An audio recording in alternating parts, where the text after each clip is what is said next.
Well, good afternoon.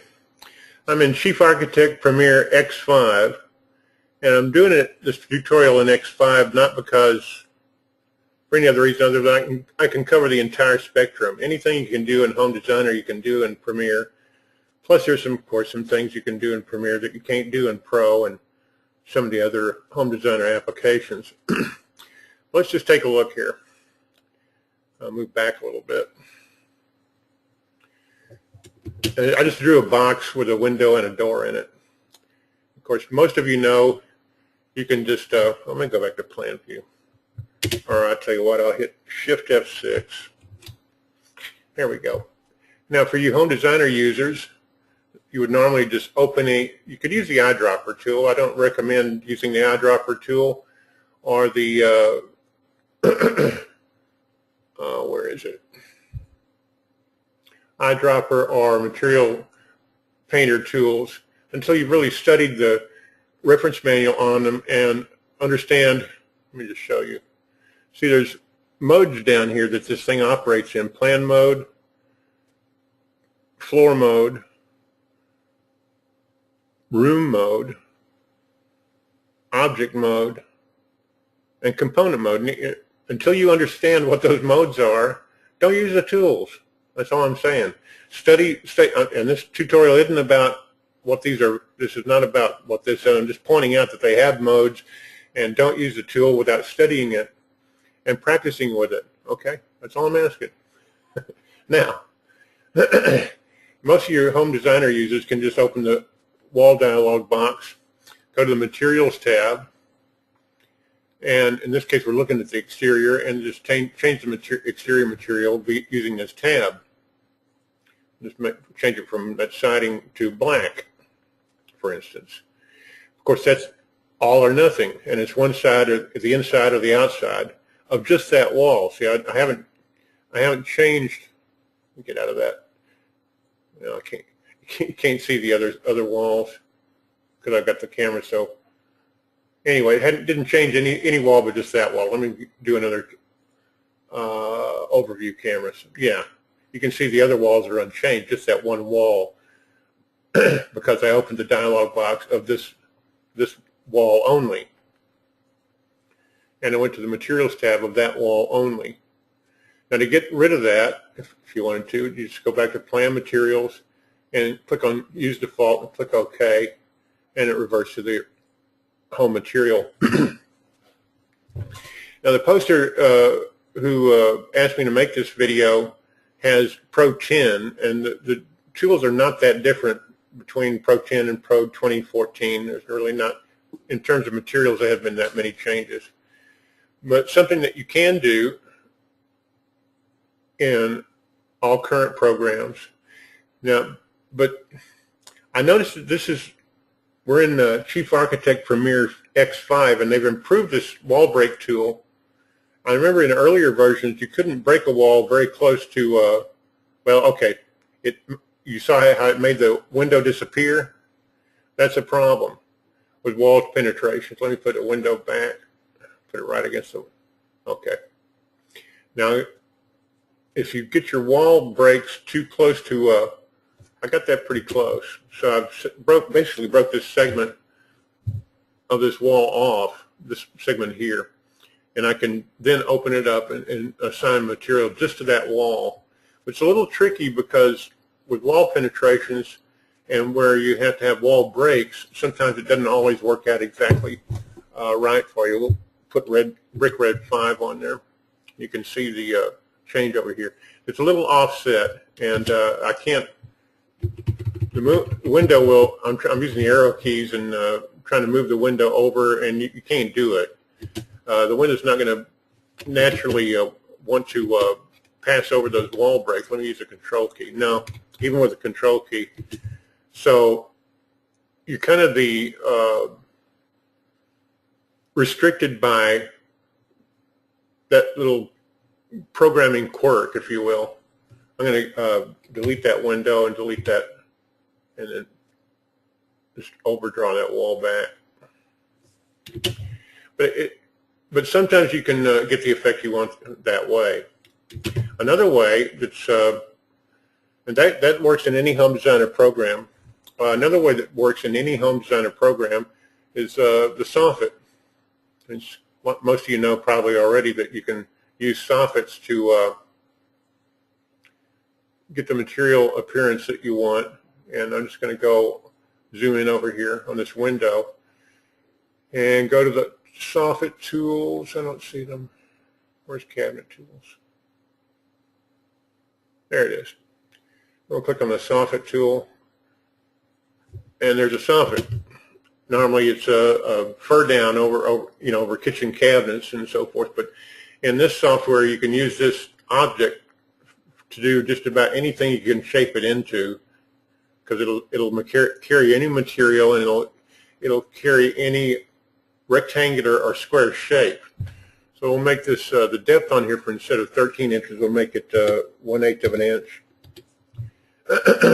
And the floor to bottom will I'll leave that alone. And the height and width we'll leave alone also. We'll go to the materials tab and put red brick 5 on it. It's just an arbitrary choice of materials on there, just because it stands out against the siding. And then you can reshape this with a little bit greater control. We'll copy that in place and then drag it to the bottom. That's a quick and easy peasy way to do that sort of thing. Also, I'm going to use a control key and drag it on down. Okay. And this gives you a little bit greater control. And of course, if you're doing a materials list, it's not all that accurate, but in 3D modeling is mainly appearances. And it's a way to quickly get an appearance. Okay, another feature, you can also use a cabinet. You don't have to use a soffit. You could there's probably several different types of objects you can use, but you can also, I'm going to take this wall cabinet and stick it there. We'll take this wall cabinet and I'm going to get rid of that and make it a blank area. And the separation down here, I'm going to delete that. So it's just totally flat. And then I'll tell that to be the depth of this cabinet to be 1/8 of an inch. See, it's about the same thing as a soffit. And we'll go over to the materials tab and tell the cabinet to have, of course you have more material choices here. You could do fancier things with a cabinet, because a cabinet's a little bit more complicated type object. But let's make this red brick 5.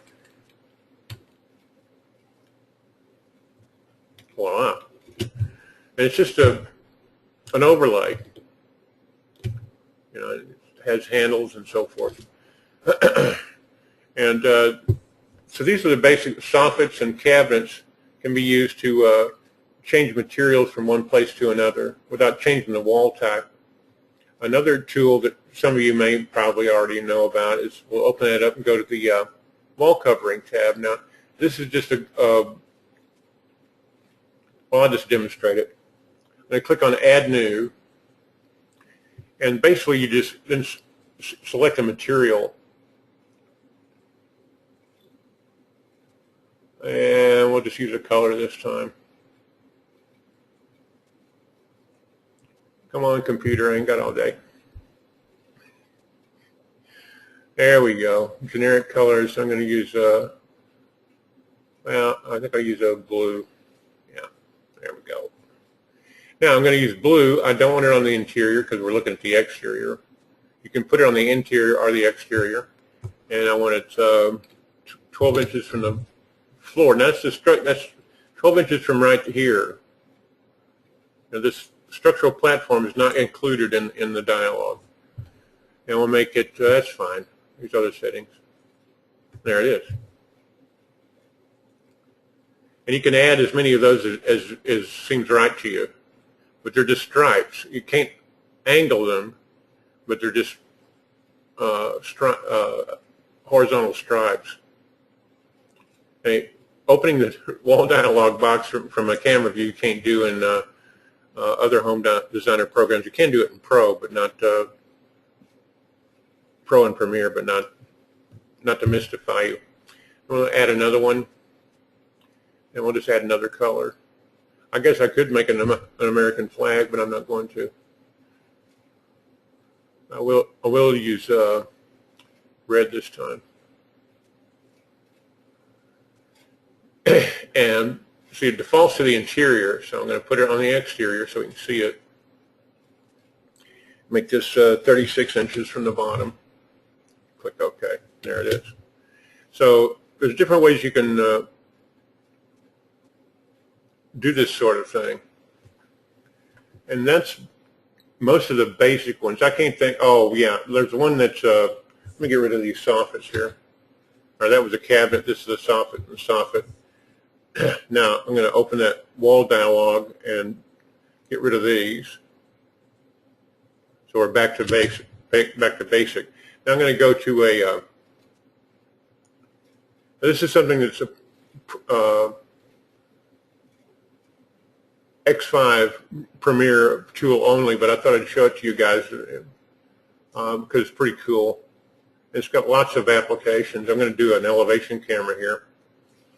And in Premiere, you can draw a two-dimensional object like that. I just used a closed polyline, and then I can convert it to a 3D object, either a molding polyline or, I'm not going to get into molding polylines, just this solid thing.